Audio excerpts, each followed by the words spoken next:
वालेकुम सलाम। मोहम्मद नुसरत ए फेरी दा कबाड़ दा पतीसा मरुंडा पेची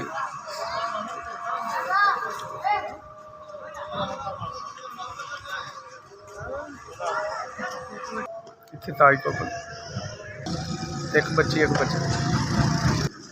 बस अल्लाह ते अल्लाह दे नबी दी मदद नाल बंदा की कर सकदा। एक हाथ नाल साइकिल तां खिच ली कि दो बच्चे ने, बीवी है, किराए का मकान है, पेट की खातर सारा कुछ करना पैंदा, किसी अगे हथ नहीं फैलाना पैंदा।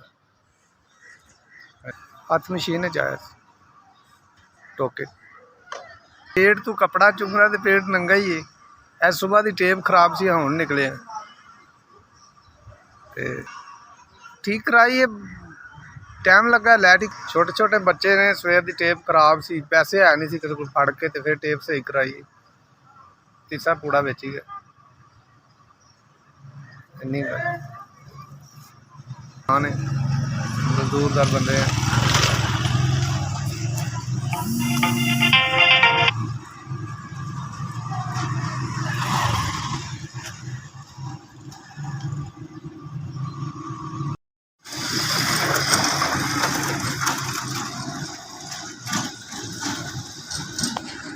चार हज़ार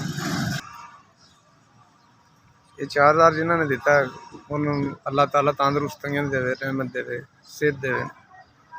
जिन्हें 4,000 रुपया दिता है उन्होंने मदद की, अल्लाह उन्होंने सेहत तंदुरुस्ती देवे, अल्लाह खुशियां देवे ने, इंज ही गरीबां नूं वंडदे रहन।